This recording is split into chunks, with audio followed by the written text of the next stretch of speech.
Hello, hello, hello. This is an unexpected but a hurriedly scheduled live, but we are here. Hello, hello to you all. As you know, today, it's quite a hard day today, as a lot of you may already so know, etc., and all that. But as you know, on this very day, exactly 78 years ago, was the day my grandfather came on into this world. 17th of October, 1946.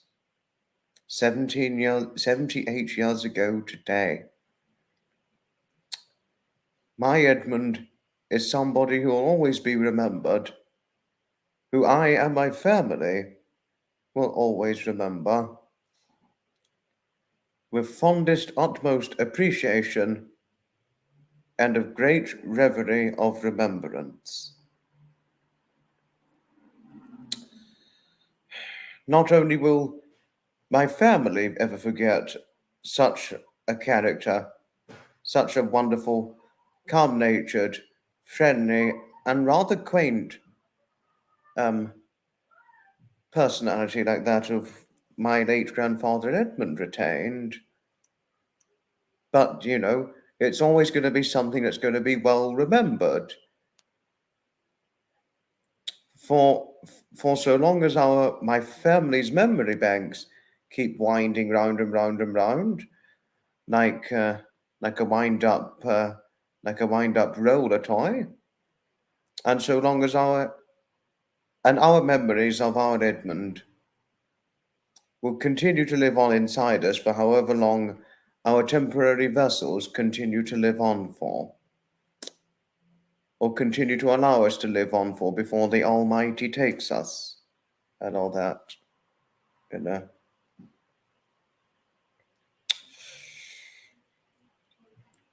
My Edmund, he had an interesting childhood.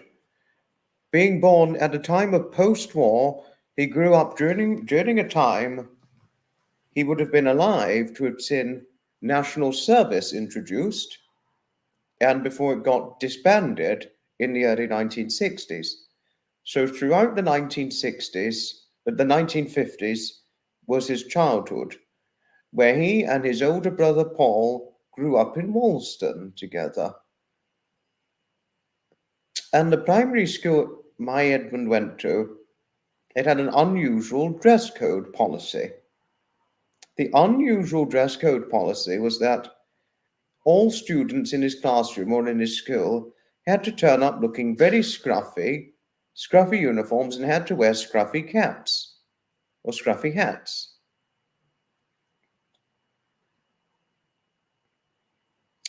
If their hats, if the students lost their hats, or if my Edmund's school peers lost their hats, they would get severely told off and in a lot of trouble. So it was important his classmates and peers kept their hats.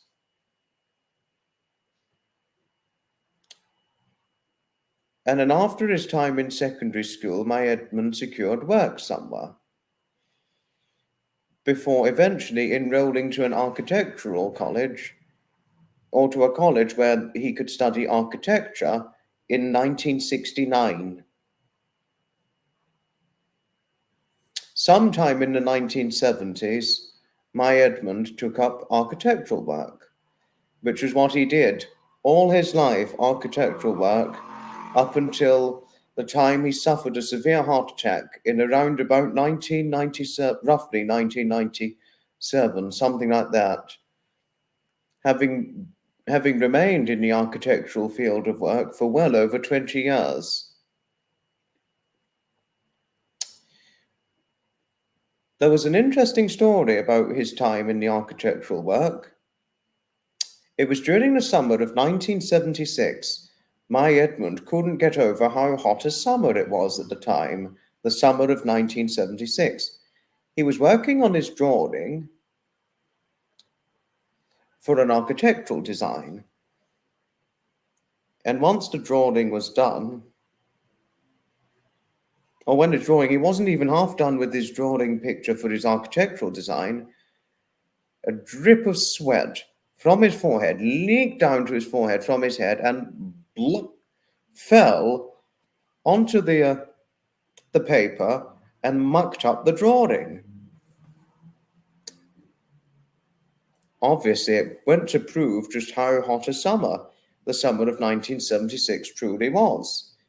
He was working on his drawing, and sweat leaks from his forehead and falls, messes up the picture, or his architectural design, that was. Can one imagine that? In that field of work, goodness. You know. But obviously, fast forwarding many, many years down the line, and around about 1997, something like that, my Edmund suffered a severe heart attack. My grandmother could remember it was the middle of the night, and he was in a lot of pain. So much pain to the point where my grandmother was worried and thought it was time to ring an ambulance, which obviously eventually happened. And when obviously the ambulance was rung, etc., and all that, my Edmund was rushed to the hospital, where it was found he'd suffered a severe heart attack, which required a staggering quadruple bypass surgery. My Edmund underwent the quadruple bypass surgery, which was a huge, huge, huge operation, as one could imagine.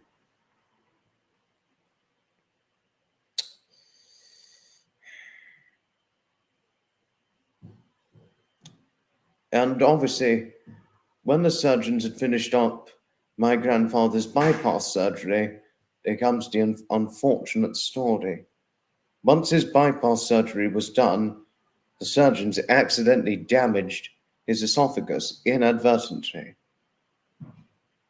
which was a disaster, a health disaster for poor Edmund.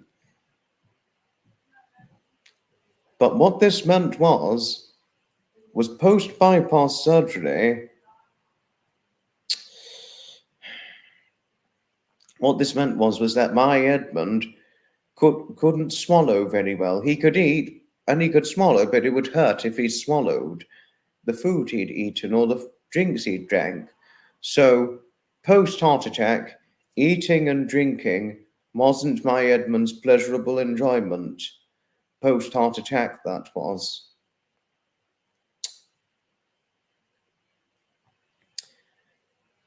So post-heart attack, my Edmund was forcibly had to retire because of ill health post-heart attack. And he was only around about 50 when he had to retire, which was very, very early to retire because of ill health. The poor Edmund.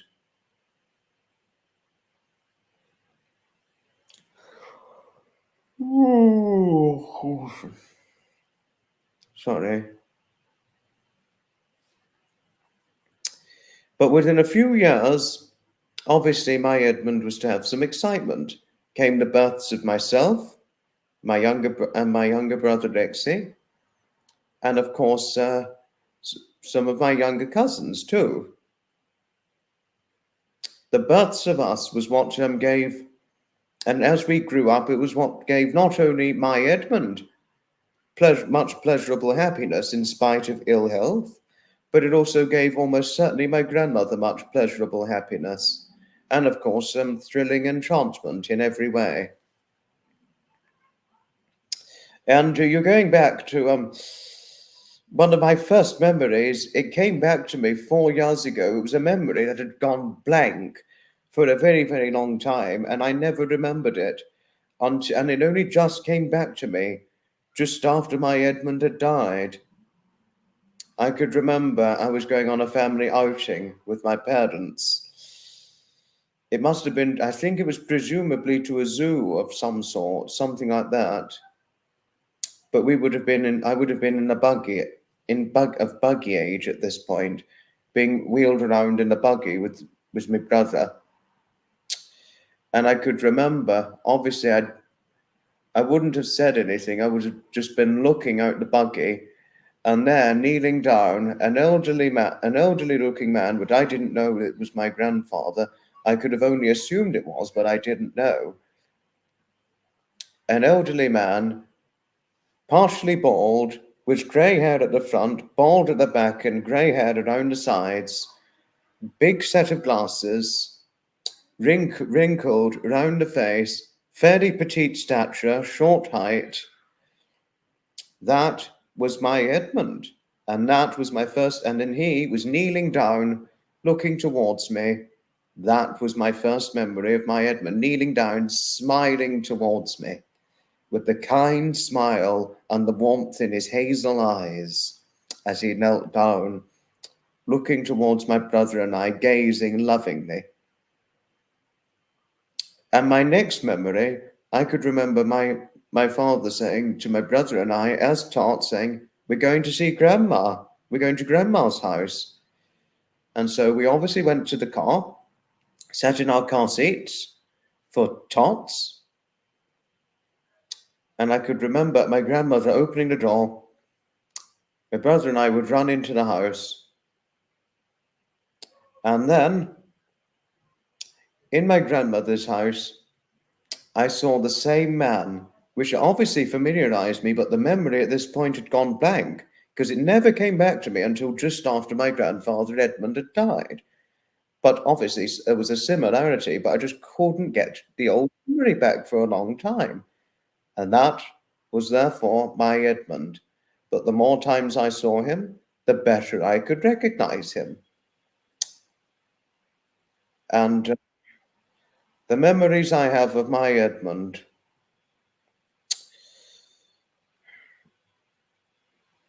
they will always sustain me greatly.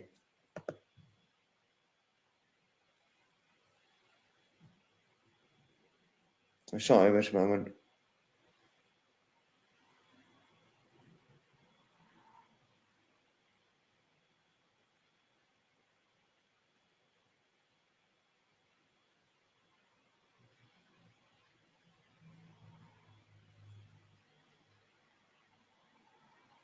Sorry.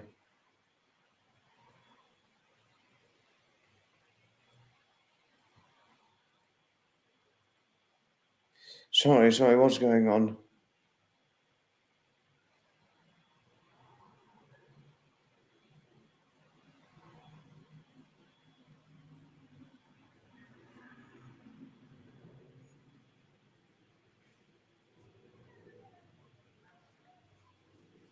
You know, every memory I have of my wonderful Edmund, there are going to be times I'll never forget. And I can remember as I got a little older, as I grew up, I could remember the stories. I would never tire, as a little boy, I would never tire of listening to the stories my wonderful late grandfather Edmund would tell my brother and I about the memories he and his late older brother Paul used to see of the steam trains running near the back of their home garden. Because growing up, my Edmund lived near the railway. His garden was near the railway, and they would often see, whenever they were not at school and out in the garden, they would often see the steam trains running near the back of their home garden. It was something my Edmund took great pleasurable enjoyment with seeing all his childhood. Something he and his brother would never tire seeing. But he said it got very boring eventually watching trains out in the garden because of the rise of the diesels in the sometime in the 1960s. Because steam stopped running on the British main line in 1968, as we know, on the BR British Rail run. So those are obviously times I would never forget my Edmund telling my brother and I when we were little boys. And other memories I have of my Edmund, sometimes going out on a bus trip with him when I was a little boy, or a train trip, or him taking my grandmother, my brother, and I out in his what he used to have from when he, sometime after moving to the Brighton and Hove region, in around about 2008, which was where they lived until about 2014, was going for a ride in what was an old Volkswagen camper van, which he and my grandmother had possessive ownership. Even though my grandmother has never driven, he drove for a long time until his final birthday. He had possessive ownership of the camper van from 2011 up until it was deemed unrepairable, to the point where it had to be scrapped following its final breakdown in the spring of 2015, which was when he downgraded to a small red little car. Being put off by the huge sizes of big modern day cars, small man as he was, he just didn't see the point in the bigger cars.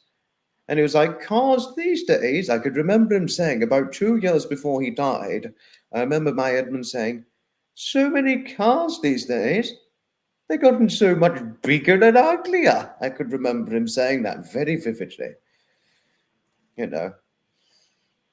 So, but I've got so many memories to share of my Edmund, and all the times my brother and I spent with him and my grandmother when I was a small boy, as well, and in other parts of my misspent youth. Sorry if I was saying far too much in remembrance of my Edmund, but here.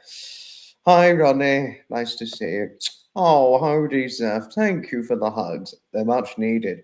They are well and truly much, much needed for today. Hi, Foxy. Hello. Thank you. Thank you. You don't know what this means to me. Thank you.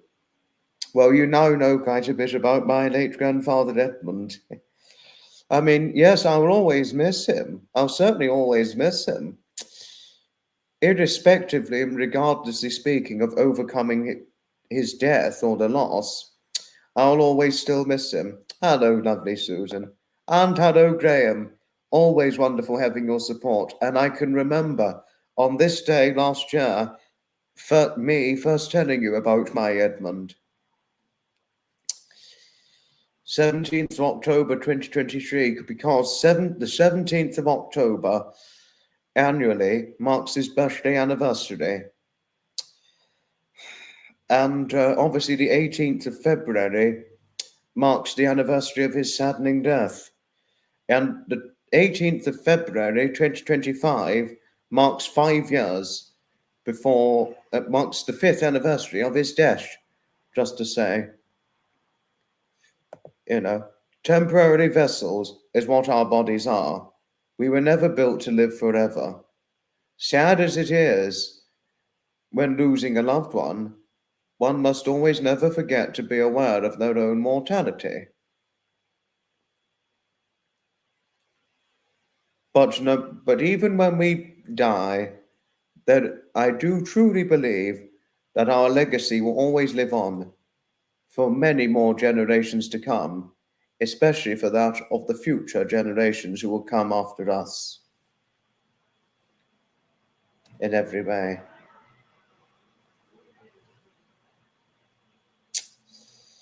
You know,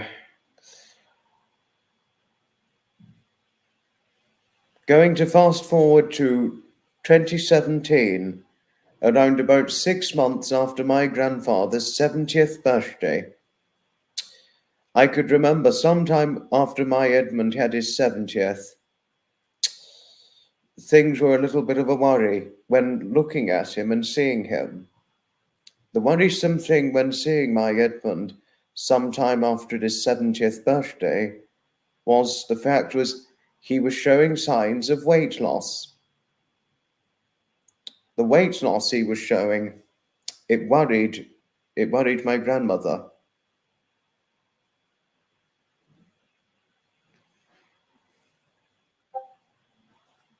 Sorry, what's going on?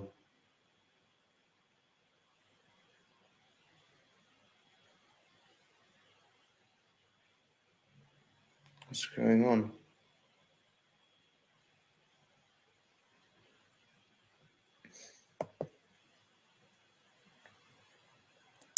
But I think it was fair to assume that in 2017, one could have suspected my Edmund had thrombocythemia, which we didn't know at the time. But by the time it had manifested itself within the next year, which we didn't know at the time, but we obviously knew something was wrong, but we didn't know what it was. Showing the weight loss and the age and quick aging, my grandmother thought it was time my Edmund took an appointment. So he took an appointment and had a bone marrow sample taken in July of 2018, 3 short months before his 72nd birthday. But here was the sad news. July of 2018, my Edmund was formally diagnosed with thrombocythemia. The doctor said initially he did not have it terminally, but he was gonna have the condition until he died.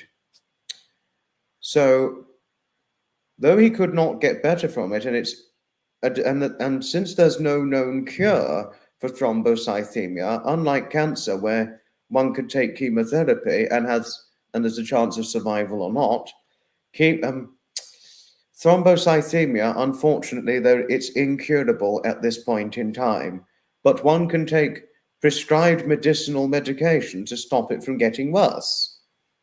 So my Edmund was prescribed with medicinal medication and was quite, though frail as he was at the time of July of 2018, only weighing 114 pounds of weight, or 8 stone 2 pounds, which is probably just over 52 kilos, something like that of weight, something like that. So very, very frail, petite weight.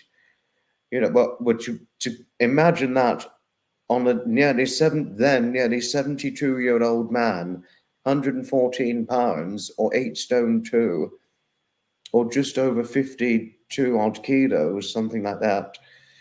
One could only imagine just how frail he would have looked. Not only was he looking frail, but he was showing visibly signs of fast aging. He undertook the medication, but this is when the trouble began.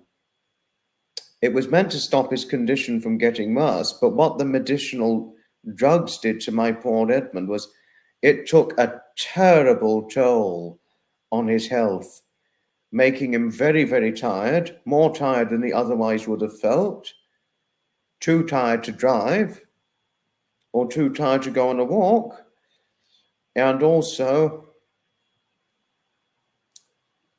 not only that, but the medicinal medication did much more harm to his health than it otherwise would have done had he not taken the medication. But the doctor said that he should take the medication. But in my opinion, I think something wasn't right with the medicinal drugs he was prescribed with at the time of his thrombocythemia ordeal. I really think something wasn't right with the medication. But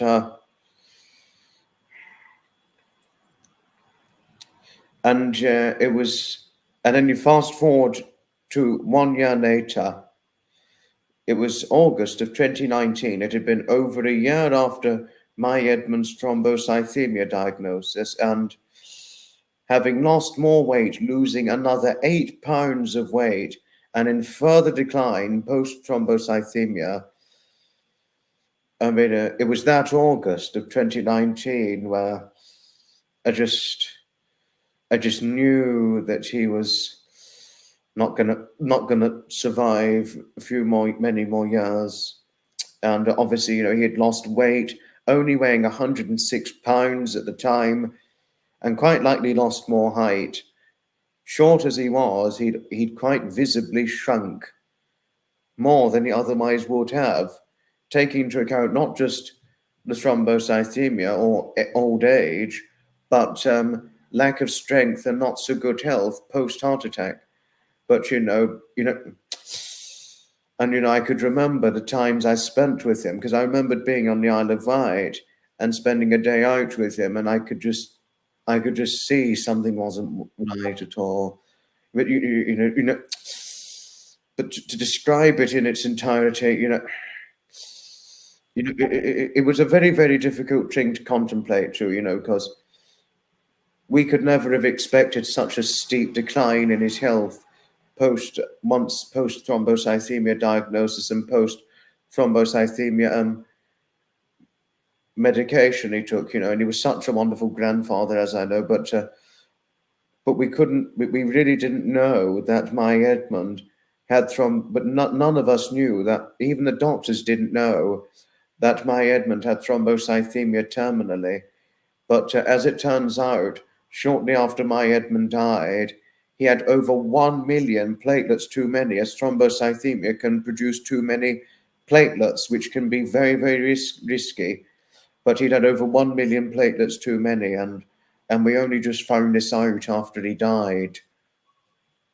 Shortly after his death, because thrombocythemia was in fact his cause of death. But by August of 2019, my Edmund, fortunately, his health declined to the point where he could no longer do long walks. He could only walk from his and my grandmother's home residence to the bus stop, only around, probably no more than about 100, 150 yards away from their home residence. And go on a bus somewhere and walk only a short distance, sit down and walk a short distance back to the bus stop and go on the bus. So he lost the ability to do long walks, which he described as quite frustrating, as one could imagine. Not surprisingly. But at the time of I wasn't there at the time of his final birthday, but at the time of what was unknowingly his final 73rd birthday, my Edmund eventually stopped driving. And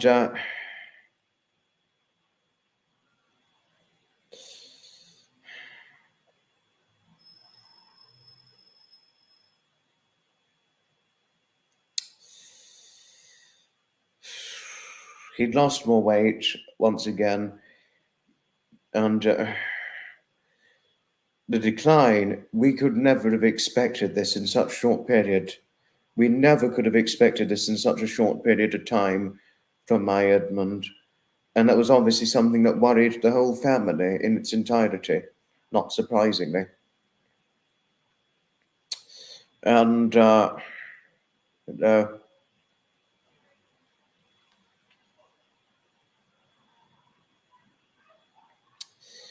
but come the new year of 2020, more worries were to come about my Edmund. My grandmother described Edmund as skeletonic, says to a man who couldn't have been anything more than around about 84 to 90 pounds at the time, just shortly before his death or at the time of his death.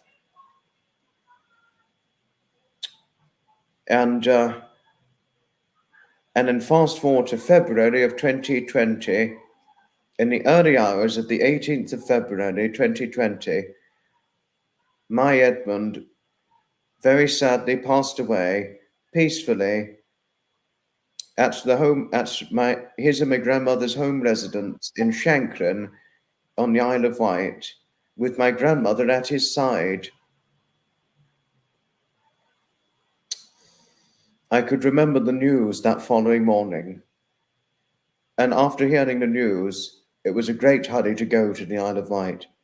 And I could remember, shortly after hearing the news, all I could remember doing, I just completely burst. I burst completely into tears. I mean, I was beyond question doubt. I was devastated by the loss of my Edmund, of our grandfather. A family was devastated, and if anybody spoke to me about it, or if I spoke to anybody about it, I could remember I was just in tears. Really, I just sobbed on the phone. If people were saying, "We're so sorry about your grandfather," and I was responding, I just sobbed in tears. I mean, I was very, very upset that day. It's a day I'm never going to forget. 18th of February 2020. I mean, I was so upset. I was very, very upset at the time when it happened. Couldn't begin to, and it was in the early days I really couldn't talk about or open up about his loss or his final days as a whole without getting very, very upset at the time, you know.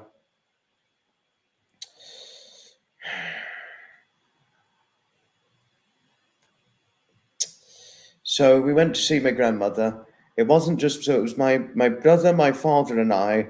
We went to my grandmother to give her some company. And then shortly after we arrived, there was my auntie and her then boyfriend, Greg. My auntie Antonia and her then boyfriend, Greg, came over. All of us were upset. We all spent the night in Shanklin, but I wanted to go home the next day. But I promised to come back in March for Edmund's funeral, which is what I did.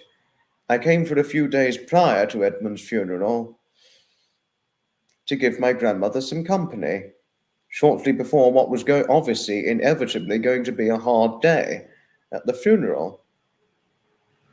And I could remember going back home, and I was asked, I remember my mother asking me, how was my grandmother? And I spoke a little bit about it and all that. And then once at the moment I just finished the conversation talking about it, I just broke. I just completely broke down in tears. I was really crying my eyes out.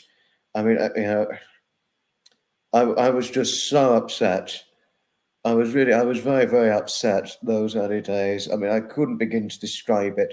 I can talk about it now, but I really couldn't have spoken about it at the time, or say 4 years ago, for example. I mean, I was very, very upset at that time. I really was, especially as we didn't expect my Edmund to decline so rapidly and go within less than 2 years post thrombocythemia diagnosis.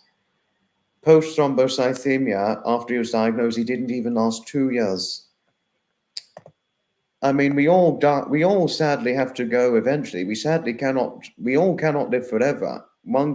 I can only too well understand that, and one can only too well understand that. But,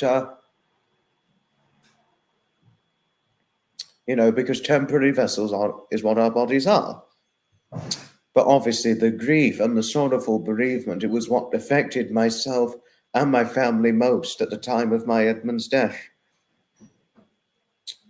Because I was very, very close growing up to my Edmund when growing up, and having spent quite a lot of time with him whenever he and my grandmother lived, when he and my grandmother lived in the Brighton and Hove region at the time, from ages 7 to 13, my parents needed them to look after my brother and I, or whenever, and all that. I always had, those were one of the most valuable times of my childhood, spending time with my grandparents, particularly my grandmother and my late grandfather Edmund. And some of the valuable times I think my brother could remember him and my Edmund doing was some of the David Attenborough books my Edmund got for my brother, as my brother had a great affinity for the documentaries David Attenborough did. My brother had a great affinity and was a great idol of David Attenborough was my brother's idol. My brother and I greatly idolized David Attenborough as a little boy, and my Edmund got quite a few David Attenborough books for my brother. And my Edmund, he and my grandmother got me a wonderful childhood book, which I've still got to this day, called Cat and Canary.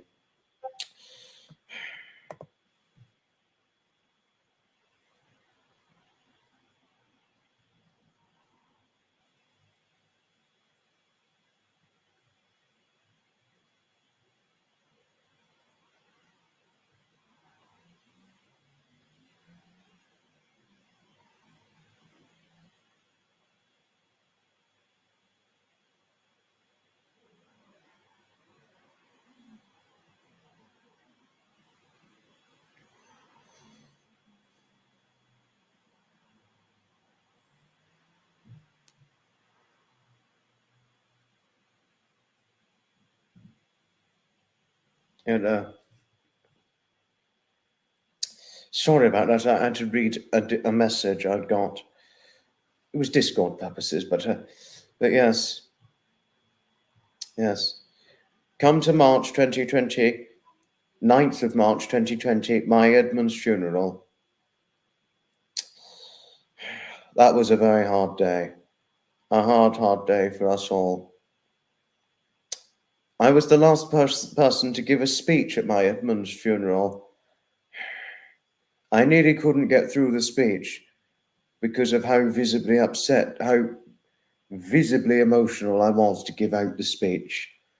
I got through it, but it came at the cost of breaking down in tears. But after that was over, the music played, and it was time for us to leave the crematorium post-funeral. And just as we were about to leave the crematorium, I was surrounded by a group of my grandmother's and my late grandfather's friends, all praising me for getting through the speech I'd done and all that,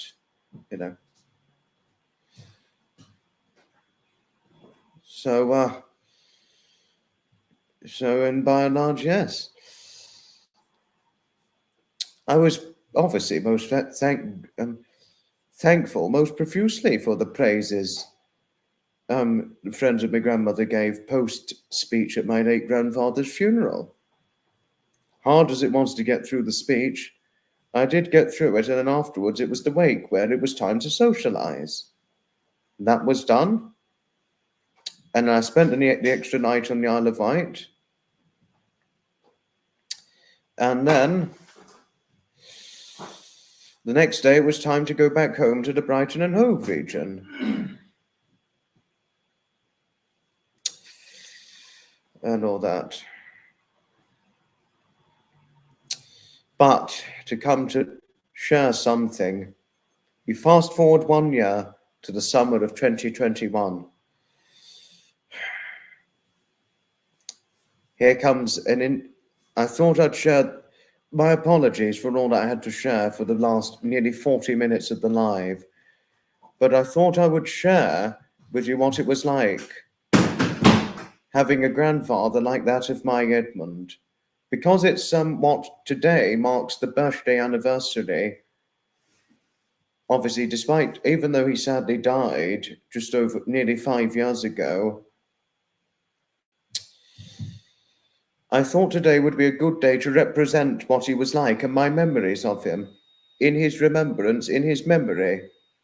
But my apologies if it came at the cost of upsetting too many people. Hello, Maureen. Thank you.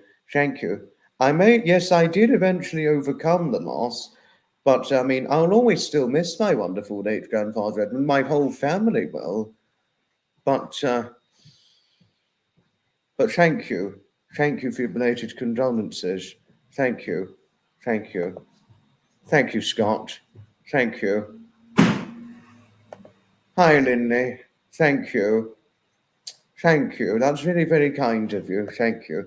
And hello, Ellie. I'm sorry I'm a little behind, but thank you. Thank you all the same. Oh, our Edmund, Scott. A wonderful grandfather. I mean, the memories I have of him, they'll sustain me greatly, and I'll remember them with fondest, utmost appreciation, and of course, with a huge sense of thanking gratitude and large pride in every thankful way possible. And I'll never take my memories I have of him for granted, because not everybody, Scott, not everybody has the privileged fortune to know their grandparents. My mother never knew her grandparents. So in a way, I think my brother and I should really consider ourselves very lucky to have had the fortunate experiences growing up knowing our grandparents, because not everybody has those experiences in childhood, and it's even a greater rarity having the fortunate experience getting to know your great grandparents too. in many cases. So I thought I'd share that on an important point. Thank you, Diane. Thank you. No, he will always, always hold a special place in my heart. Thank you, Athos. Thank you. I do miss my Edmund, yes. Yeah, I may have overcame the loss of my family, and I may have overcame the loss of our Edmund, but we'll always miss him. I mean, my grandmother, obviously, without questioning ground of doubt, will always miss my Edmund. She even does tell me how much she misses him. She misses him every day. She's still alive as of now, my grandmother. I'm still very close to now and in contact with. But, Edmund's death had the worst effect on my grandmother, not surprisingly, showing on things. There are certain people in life who have an unbreakable bond with, who we have an unbreakable bond with, that we never truly recover from losing. You're true right. You're completely right on that, Maureen. This is completely right. Oh, thank you, Linley. Thank you. Thank you. I know, yes, you're true right. No, I have a lot of happy memories. I cannot begin to tell you the number of memories I have of my wonderful late grandfather, Linley. I cannot begin to describe in full depth. But obviously, I would never, never, never in a lifetime, never in a lifetime would I take those memories for granted. I would never, never take them for granted. Certainly would I never take them for granted. Hello, Josh. On the school run, okay. At night, look up to the stars and think of my wonderful Edmund. Good advice.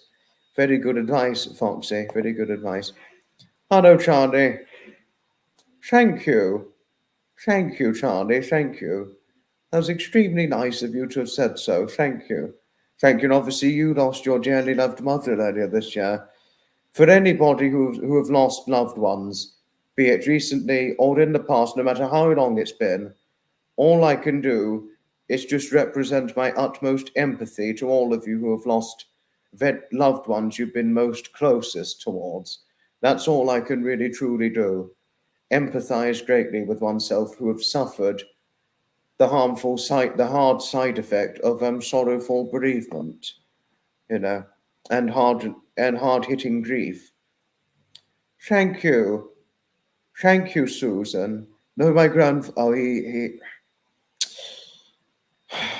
oh, to begin to describe it, Susan. My Edmund, he was the epitome of a true gentleman, through and through. No, our Edmund was the epitome of a true gentleman through and through, in a time where they're most needed, and in a time where many would say are a dying breed in every way. So, thank you. Thank you. I mean, I eventually overcame the worst of the loss, I'll still always miss him, but I eventually moved forward, but it did take me a long time, because not only after his death, which was obviously a very, very hard and terrible thing, I ended up running into other troubles, which just took a toll, and it didn't help with overcoming the loss at the time. Linley, you was lucky enough to know your great-grandfather George passed when you were 13. I'm so sorry, Linley. I'm very sorry. Utmost empathy to you always. Utmost empathy indeed. It's been a hard day, Josh, because today marks what was. Today marks what it was, because the 17th of October, Josh, is the birthday anniversary of our late Edmund. Well, mine and my brother's late grandfather Edmund. That is, today would have been his birthday today, and that's generally a hard day because following his death, obviously, it had a great effect on the family, a great emotional effect, that is. So it's been a bit of a hard day, but I hope you're okay and well, Josh. Hope you're okay. It's a pleasure. It's a pleasure, Charlie. It's a pleasure. But this live stream, above and beyond anything, no, really, I never meant to upset anybody. Sharing my memories of my Edmund and what it was like having the experiences, spending time with him and all that, you know, and all that before losing him to thrombocythemia. I mean, I really wish there were I really wish there was greater awareness for thrombocythemia, and I really do hope there'll be charities in the future for thrombocythemia support. You know, charities to raise money for greater thrombocythemia research to find, hopefully, in the future, a cure for thrombocythemia. Because I really do think that if there's enough money for the right appropriate research, I think there really could be a cure for thrombocythemia in the future. I really do hope so.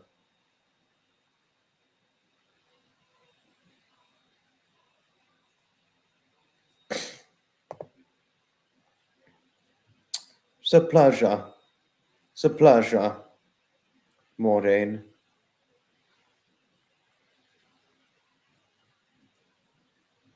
Oh, thank you. Oh, nutmeg.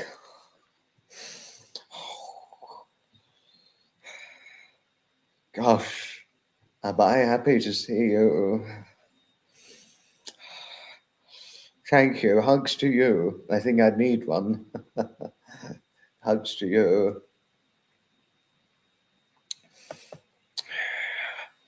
Favorite memory. I think one of my favorite memories. Probably go back to, I was around about 7, Scott, something like that. I was around about 7. So you're going back a very long time now. 7, taking into account my now 23-year-old age. I was aged about 7 at the time.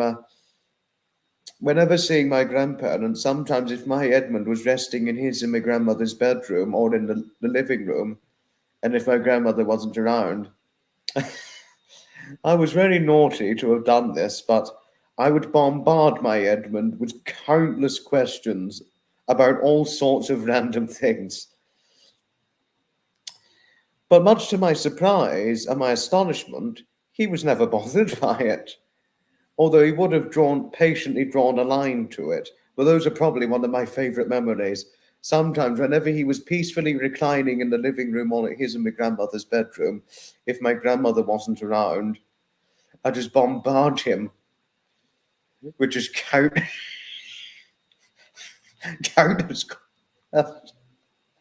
Honestly, I was really naughty when I did that. I was very, very naughty.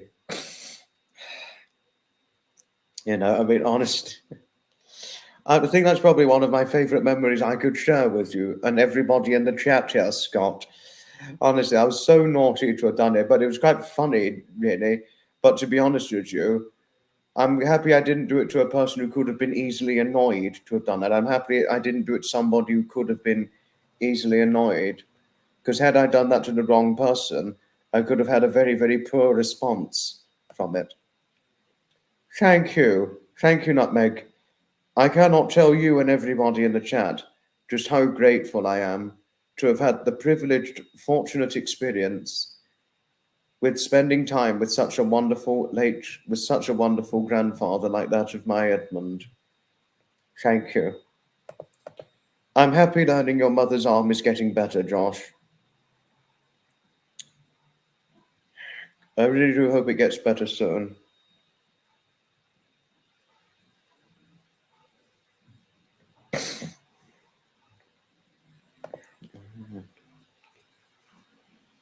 You wear a necklace with a ship's wheel and an anchor in memory of your grandfather.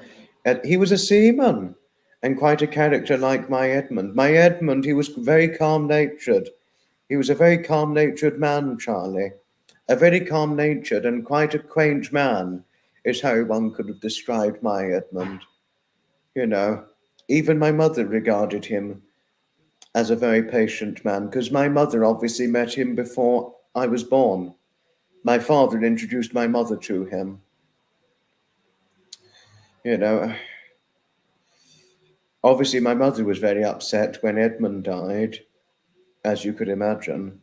And I mean, and she actually did say to me, she couldn't help but feel so sorry for my brother and I at the time of his death, you know.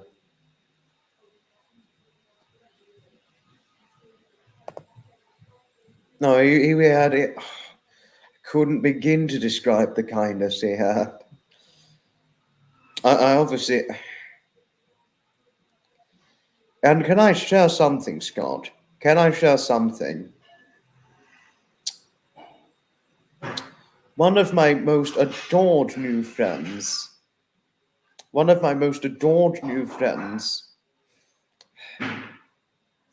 she regarded me as something I could only depict in my Edmund. It was you're going back one November 2023 evening. I saw her comment on my friend's video,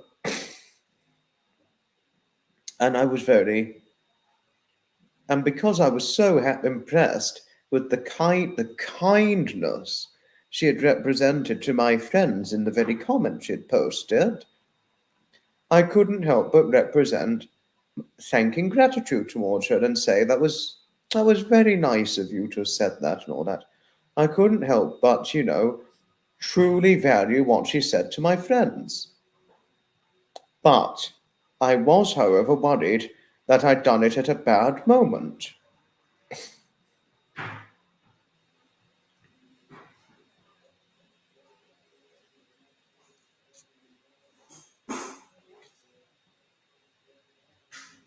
She did eventually reply to me, Scott, and she said, "Why are you apologising?"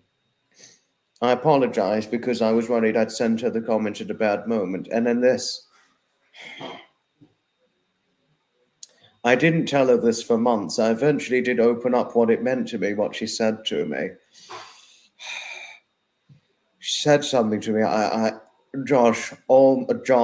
Scott, all my life, I'll never forget it. She said this to me, and this is what she said. She said, "You are the epitome of a true gentleman, through and through," which I'd like to say is very refreshing in this day and age. I was in tears as I read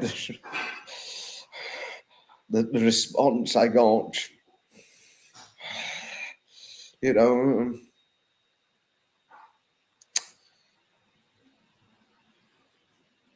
know, the response I got. And when I read the response, I was just in tears with happiness.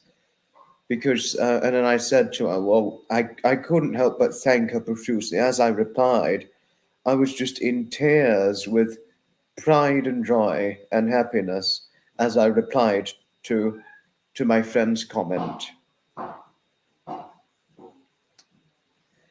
And even now, it still moves me very emotionally, because what she said to me, it's just it couldn't get more valuable than what my friend said to me. It's Michelle Pope who said that about me, and that was within Graham and Fiona's community. Many of my friends, my wonderful new friends, who I've got the fortunate privilege of being friends with,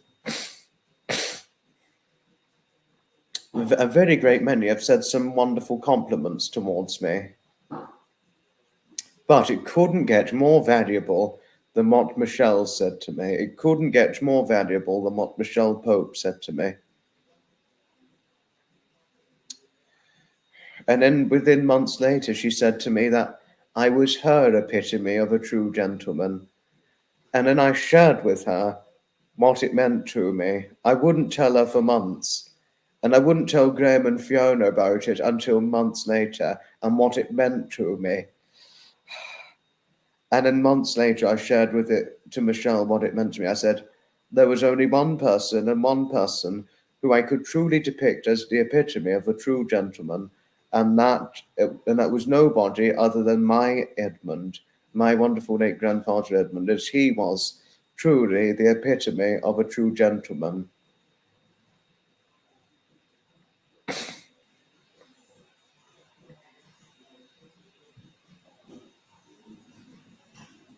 You know, and after I said this to her, she was quite touched, but she couldn't help but show her empathized sympathy towards me when I shared with her and opened up to her about what it meant to me and the loss of my grandfather.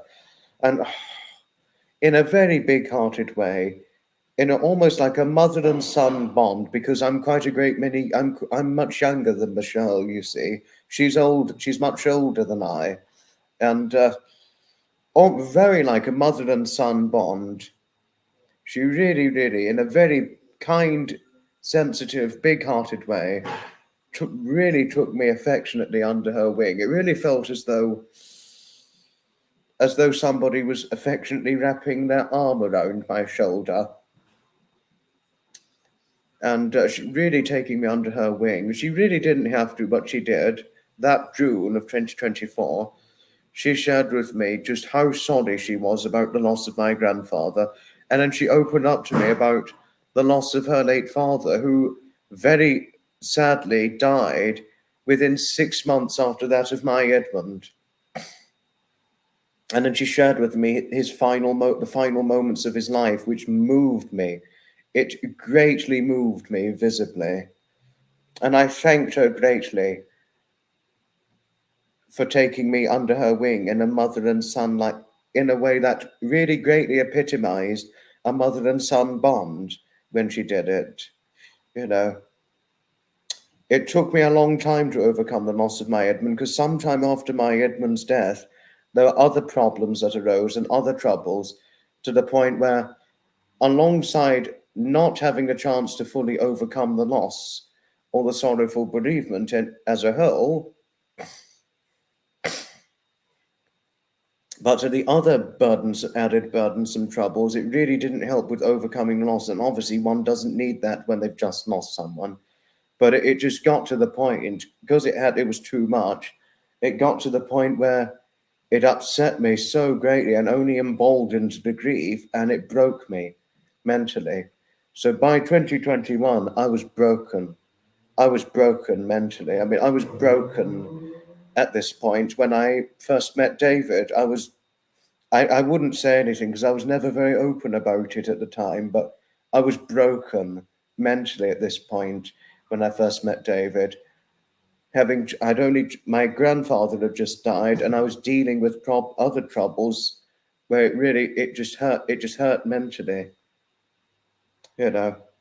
And it hurt to the point where I actually considered taking up drinking heavily just to try and forget about all of it.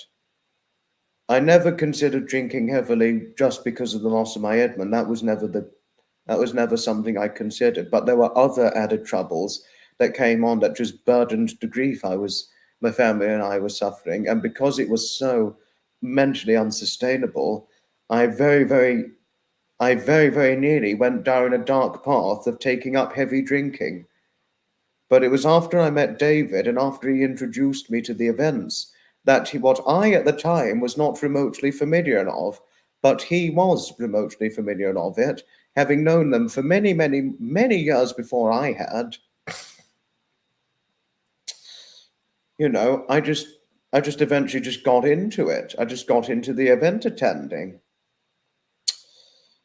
And after I got into the event attending, I felt, after I met David and after I got into the event attending, I really felt something huge. I felt a huge, tremendous weight lifted off my shoulders. And that was when I came to realize I was happier when I attended the events. And I realized over time, it didn't happen immediately. It wasn't a quick, immediate fix. But over time, I really felt that the burdensome grief, was properly lifting off of my shoulders. And I was really beginning to overcome the loss over time as I went to the events David recommended I attend, which I did obviously attend, as you know, because now I attend almost on an annual basis, as you know, to the events I'm greatly remotely familiar of.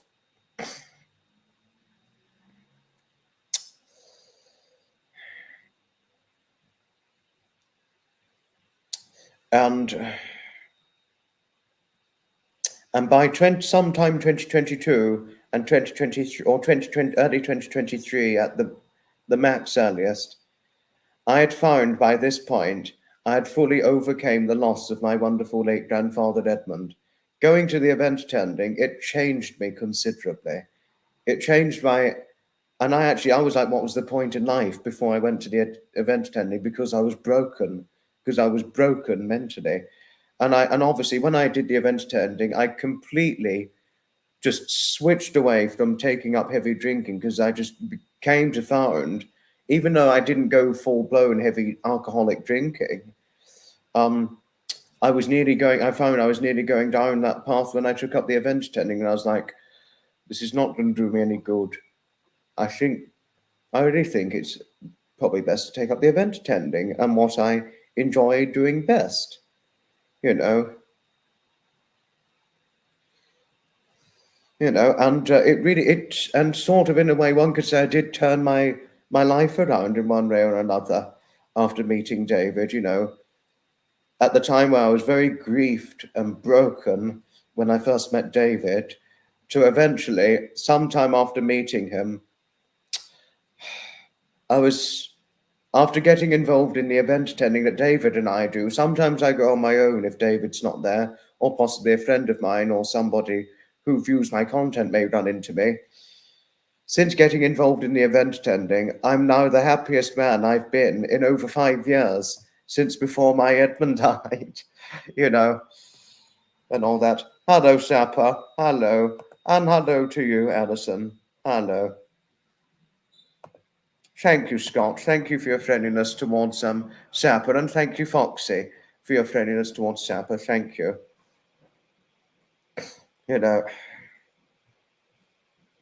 But what I wanted to importantly say, Sapper, this is a live where I was representing and reflecting. If you watch from the start on when the replay is available, it's about it was sharing the memories of my wonderful late grandfather Edmund, but also representing the importance of showing sensitivity and utmost empathized sympathy to those who are suffering the hardened side effect of sorrowful bereavement. That's what I would strongly advocate in a live like this, or any live one does, representing a much-loved late relative of theirs who they closely and fondly looked up to and loved all their lives. I would truly advocate and recommend they always try and represent the importance of showing some sensitivity and empathize sympathy to those most affected by sorrowful bereavement. Because there are some people who are really very affected by it to the point of needing counseling or therapy, etc. This is what happens in a few cases to some. And all that. So that's the importance of the live. And all that. I do try. My friend David was sent to me by an angel. Oh, thank you, Charlie. You didn't have to say that, but thank you. But what is it? But is it time to now share something?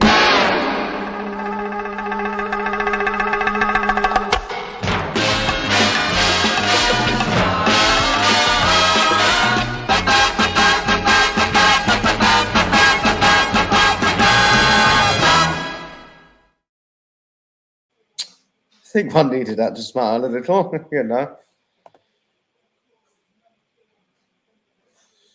94, gosh, that's a good age. My grandfather was only 73 when he died. He would have been 74, but he was 73. He died. Oh, I'm so sorry, Nutmeg. I can only too well, and I can only understand just too well. I can understand only too well just what it's like, what sorrowful bereavement is like. I can only understand just too well what bereavement is like when losing a much loved relative and somebody who's a big part of your life, like that of your late grandfather.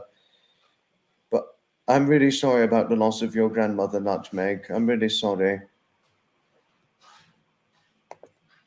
Hello, Martin. Hello. Nice to see you on here. Yes, hello to our fellow Martin. Yes, Pearl and Dean. That's Pearl and Dean. Got your answer, Sapper. You said to me before, Nutmeg, 73. Far too early. It's far too early.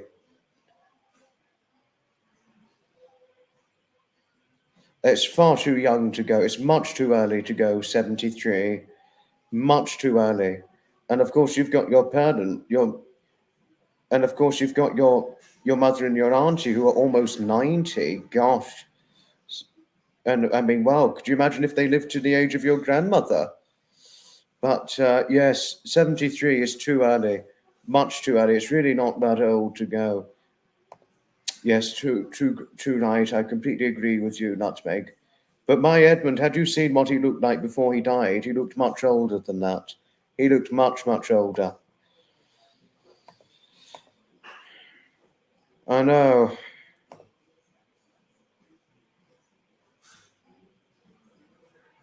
Yes, no, impressive. They're in good health at 88. Well done for them, and many more years of health and happiness to your mother and your auntie. And I think, didn't you take your mother and your auntie out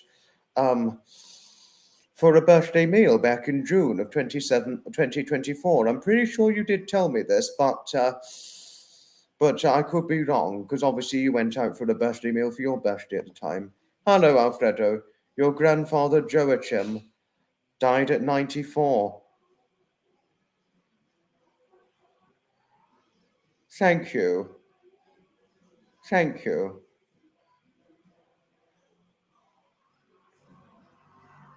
Thank you. I'm so sorry about the loss of your grandfather. 94, that's a good innings. Very good innings, Alfredo. Fantastic innings, 94.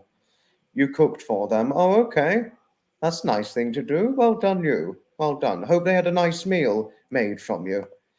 If you get to 80, you're going to be the best person to take to weddings and family events. Oh, God. But because I had a white wine and seafood flight for the birthday twins. How lovely. How lovely learning this. But I was going to show something. But because I'd shown the representation intro, it's now time to show a representation. But then we're going to finish things up shortly.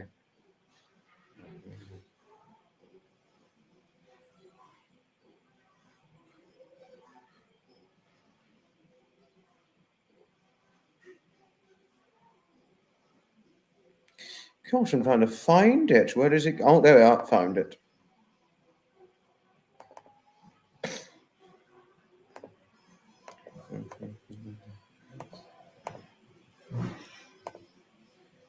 We had white. No, you said. No, I just read it.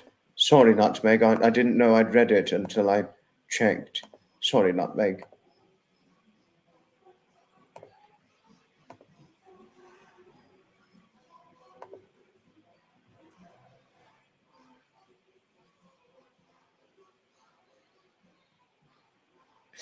That, just to show you, that is a picture of my Edmund when he was a little boy, and the boy on the right stood next to him in the tree was his late older brother Paul. That was my Edmund, my late grandfather Edmund, and his late older brother Paul.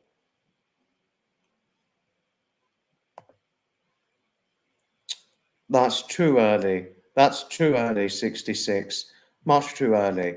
Far too young. That's hardly any age at all.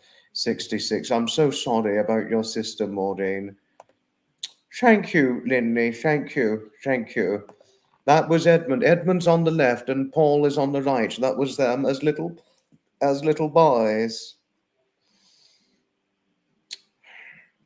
It's a picture I'll certainly cherish always.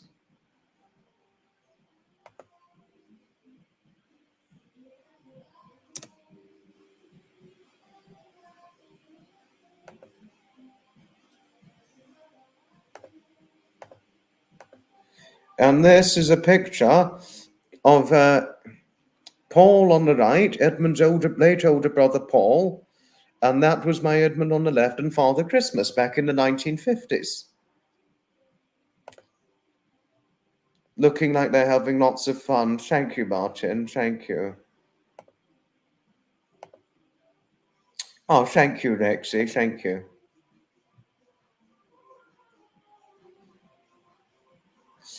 It's the Isle of Wight. I don't go to the Isle of Wight very often, Scott.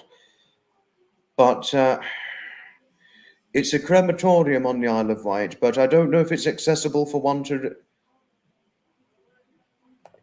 But I don't know if it's accessible for one to visit the crematorium where my Edmund was cremated at.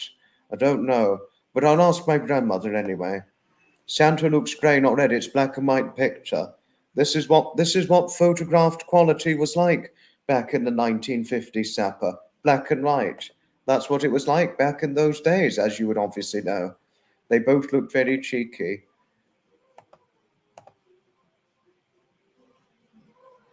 Yes, no, you're completely right. You're completely, totally right, Alfredo.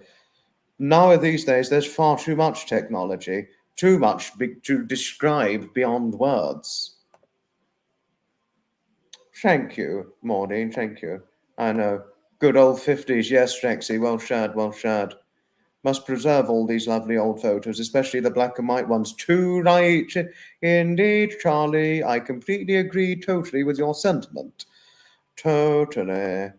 Both your grandfathers died in the war. You never knew any of your grandparents. Mother was an orphan. Oh, no, no. Oh, Samantha. Samantha, I'm extremely sorry. I'm extremely sorry hearing this. The clarity is great for its age. Thank you, Scott. Thank you. Thank you. And there's another picture I'm going to show. I cherish this picture very, very greatly.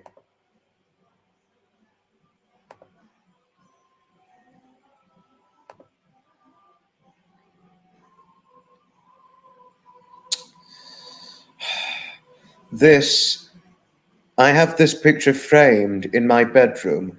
I've got this framed picture in my bedroom.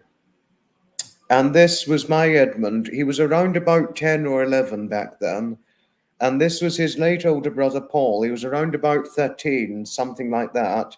And that was their late family cat, Otto. I have this picture framed in my bedroom, the framed picture of this in my bedroom.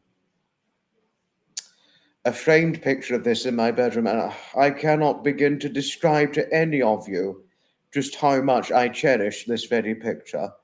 I will cherish it in a lifetime. I will cherish it for a lifetime to come, this picture. I mean, I wouldn't have it any other way, a picture like this. Two brothers and showing their unconditional love to their family cat. You have lovely photos of your mother when she was a teenager. You cherish them too. He wasn't quite a teenager there, my Edmund. He was a little boy there. I totally agree, Nutmeg. Thank you. Thank you. No, it really is.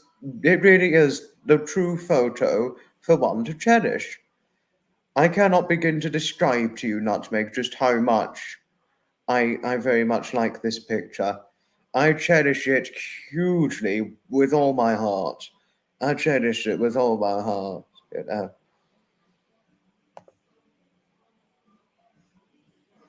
Really, your grandparents are very, very close. Well, my grandmother and my late grandfather Edmund, they weren't extremely close, but they were at Port Slade. They lived in Port Slade in the Brighton Hove region from when I was aged 7 until I was 13. They lived in Port Slade in the Brighton Hove region. I will send you the picture, Sapper. Yes, I certainly will.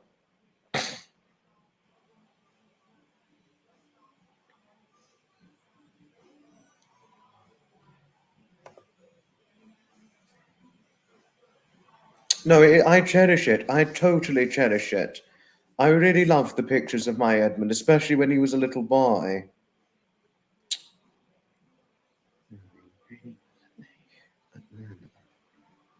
You know, I mean, I'm always going to cherish this picture. I always am.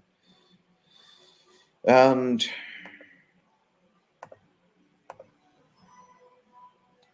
I too love old photographs too. I cannot begin to describe to you, Samantha, how much I love old photographs. No, no, no.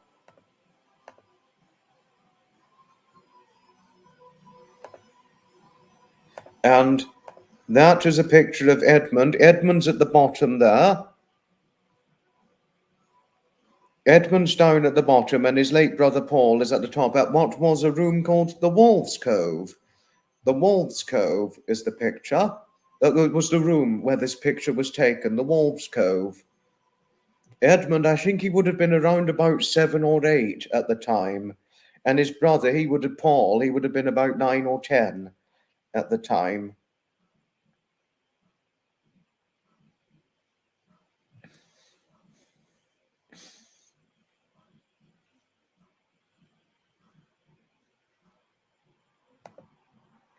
Your grandparents live 7 doors up from us. Then when the council knocked their house down, they moved in with you. Oh, how lovely. How lovely. You love old ephemera. You use it in junk journals, giving them new life, stamps, postcards. No, thank you. I totally agree, Nutmeg. Thank you. Thank you. Thank you. Thank you for your support, Nutmeg. Thank you. Thank you. And obviously, this is a picture. It's always, I'm never, never going to let go of this picture. I know, yes, not everyone could afford a cinema in 1960. And I do know your 1960, Maureen, you said before. No, I do know that, Maureen. I do know that, but there are obviously others who won't know of this. But I do know that completely. Your late grandfather moved in strange circles. He had one leg shorter than the other. Interesting. Oh, gosh, wow. I've noticed it, Nutmeg. Let's see what Sap will say. But now, or very, very shortly, here's to show a picture. A picture I will never, never, never, never let go of. I will always cherish heartily in a lifetime. I will cherish it for a lifetime.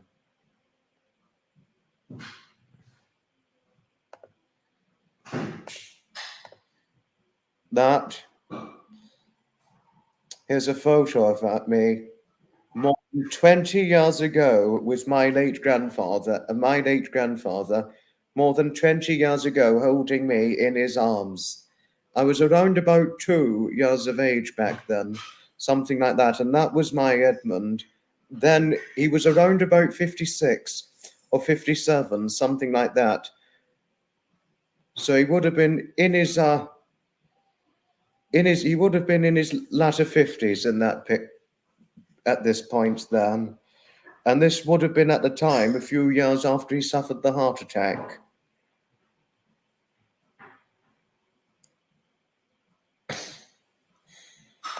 Obviously, would have thought you'd seen it. No, I know, Samantha. Yes, digital photos aren't the same. You're true right. You're completely true right on that. Oh, thank you, Lindy.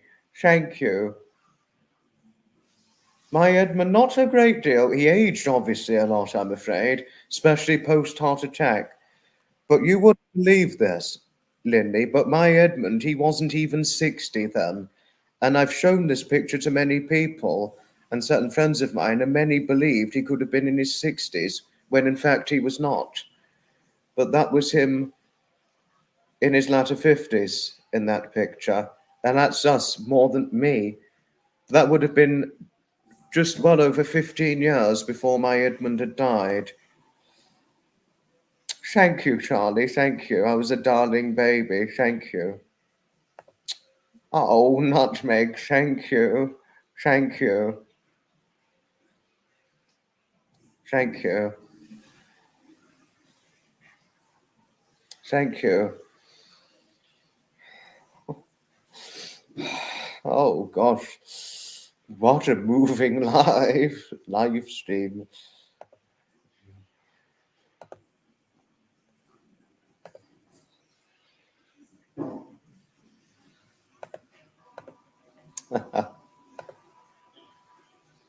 Not to worry, not to worry. I'm a little slow. I've been slow. I was slow to get the representation started. Not to worry, not to worry. Right. And now one more picture, and then we're going to finish things up. Going to finish things up, and all that.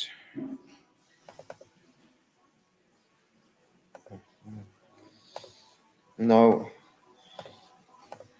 And that was my Edmund. Nearly 6 months after, this was my Edmund, just over 6 months shy of his 71st birthday, and that's my grandmother with him on the left, who would have been then 69, and my Edmund was then at the time a frail 70, short and 6 months shy of turning 71 in that picture.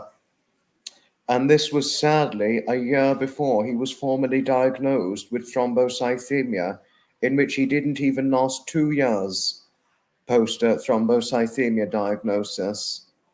But that was what my Edmund would have looked like shortly after turning 70. And that was nearly 3 years before his death. Him and my grandmother, this was in Yarmouth on the Isle of Wight. And I took this specially for them, this picture.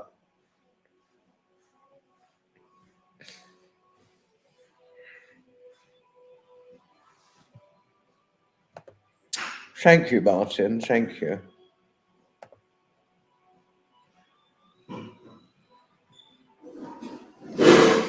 Your budgie had a broken leg and you put a swan vesta as a splint.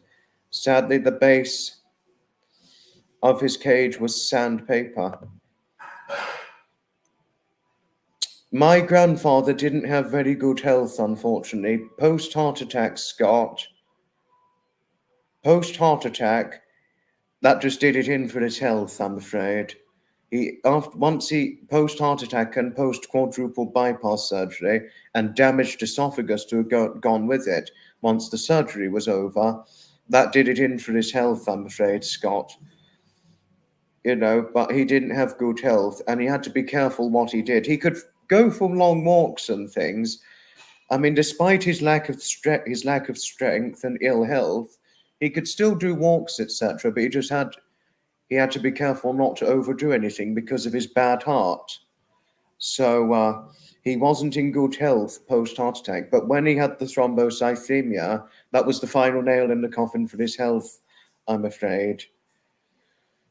You know, and if you see here, he was quite frail at this point, at the age of 70. If you see the picture of him, when he was age 70, had you seen what he looked like, you probably, I mean, I'll leave it for you to decide, but I would have thought he was well into his 80s or possibly early 90s at the time.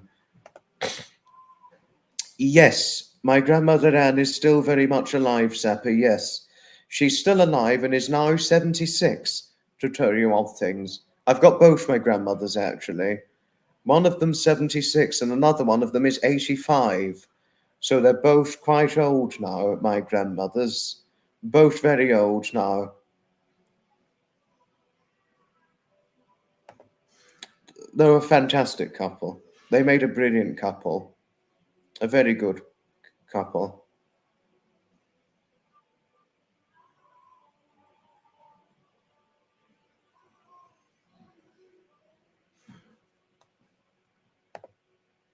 Really, Nutmeg? Wow. It's town of Yarmouth in Massachusetts. It's located on the Cape Cod Peninsula. Have you ever been?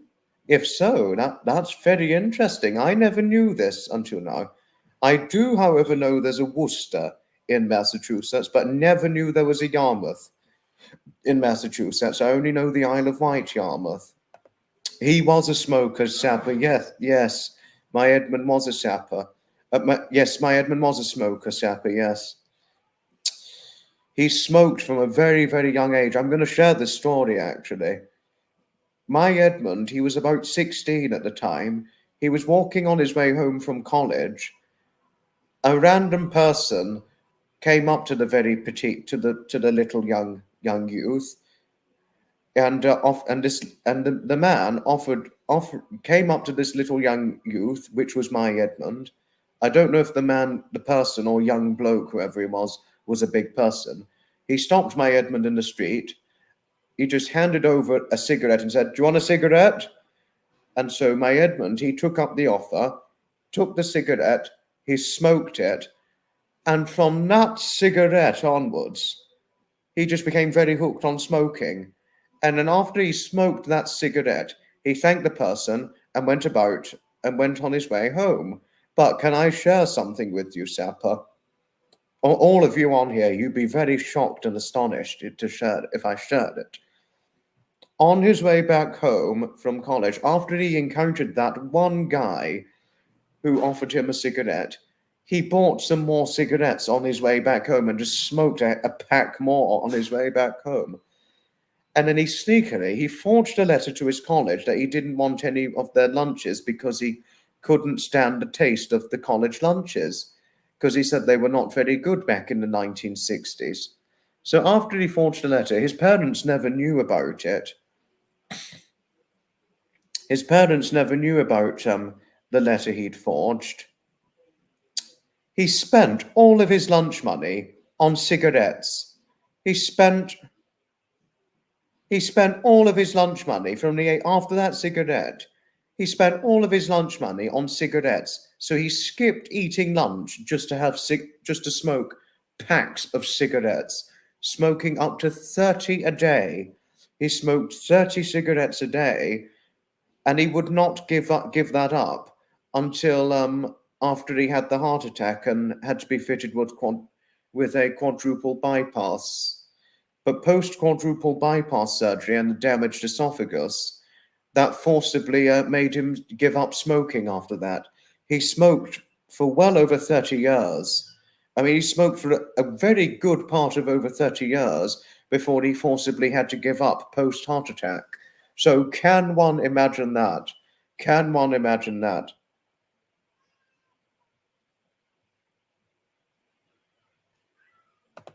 That's possible. Hello, Bill. Hello. I don't know. I really don't know. That's possible. I know, Martin. Yes. Yes, that really is a hell of a habit. Hell of a habit. You grew up in Western Massachusetts next to New York border.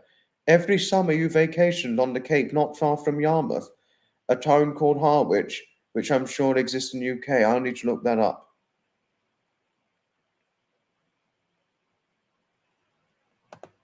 Oh, interesting, Foxy. Very interesting. Yes, this is too right, Bill. Smoking was very different then. Yes, yes, I know. To get money for cigarettes, to spend his lunch money on the cigarettes. No, he forged a letter at the college to stop having college lunches so he could spend his lunch money on cigarettes. I mean, can you imagine that? Imagine that.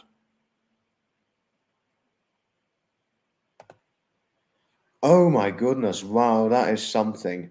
That is something. I'm sorry about your mother's loss, Samantha. Extremely sorry hearing this. Yeah, I know, yeah. Certainly back in the 60s, at the time of my Edmund's youth. Are you kidding? Bloody hell, whoa! Your first cigarette? 10 years old? Ah, oh my gosh, that is something. Wow, wow. We used to pool our dinner money for buying cigarettes. What? What? Oh my goodness. Oh my goodness. Gosh. Yes, yes, Foxy, do answer Nutmeg's question. That would be interesting to know.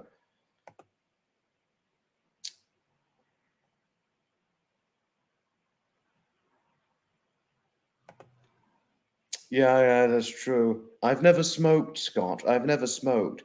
My grandmother never smoked either.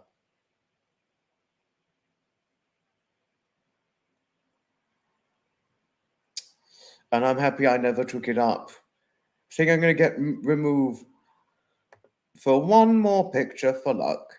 One more picture for luck. To social.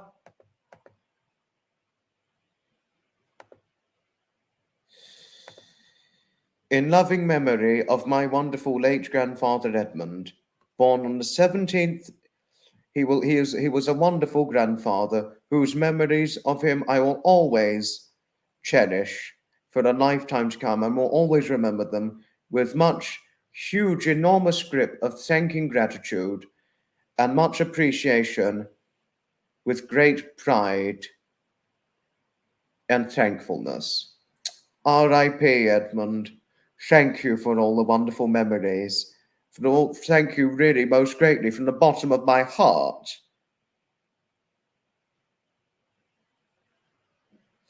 I really thank you from the bottom of my heart, Edmund, for all the wonderful childhood memories. Happy birthday to you in your absence.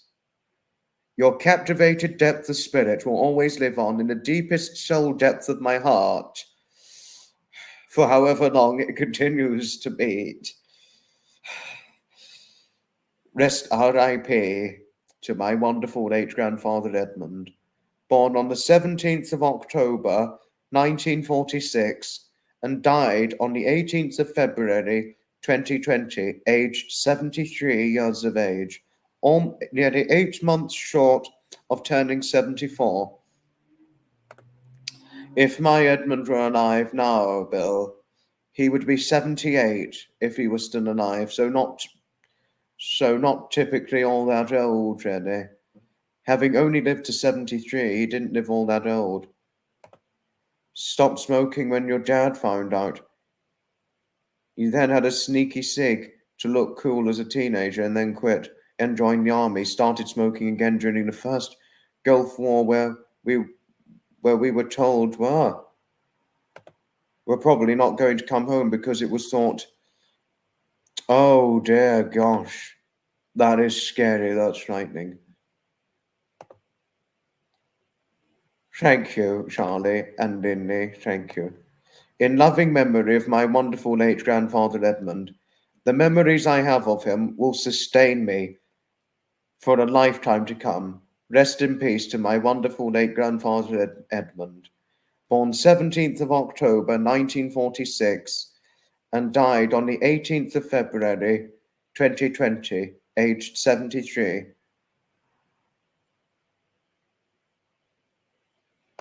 I'll be finishing shortly, McMeow. Thank you, Foxy. You really didn't have to, but thank you. Thank you. Sorry. Yes, there is a Brighton, Massachusetts, and I'm Brighton, East Sussex, England, Nutmeg, yes. Yes, and there's a new Brighton, Merseyside. Thank you. Thank you. And Edmund, to my Edmund, one last thing in your memory. You were the epitome of a true gentleman, through and through, at a time when they are most needed, certainly in our present timing of today, and when one most needs them in their lifetime. This was on my father's side, the family, Bill. And thank you. There was only one man who I could truly depict as the epitome of a true gentleman. And that was nobody other than my wonderful late grandfather Edmund. Thank you. Keep Gertrude. Could be finishing now. You were the epitome of a true gentleman through and through, Edmund. At a time when they are most needed, certainly in our present timing of today, and at a time when one could consider one as a dying breed. Thank you all for taking part in all the fun, or taking part in the live stream. I am sorry if it's a bit too emotionally investing. He was a very big part of my life, my Edmund. Yes, I may have overcame the loss of my wonderful Edmund, but I'll still always miss him, irrespectively and regardlessly speaking of overcoming the loss. No matter how long it's been since you've lost somebody, the memories sustain you to the point where it can be quite emotionally investing in many ways and in every way, because you're very close to that relative. And much empathize sympathy to all of you out there who have suffered from sorrowful bereavement, from such hard-hit losses. Thank you all for watching. Goodbye for now. Ta-ta for now. And may your day bring you great happiness on knocking on your doorstep. And in loving memory of my wonderful grandfather. Thank you. Thank you, Nutmeg and Foxy.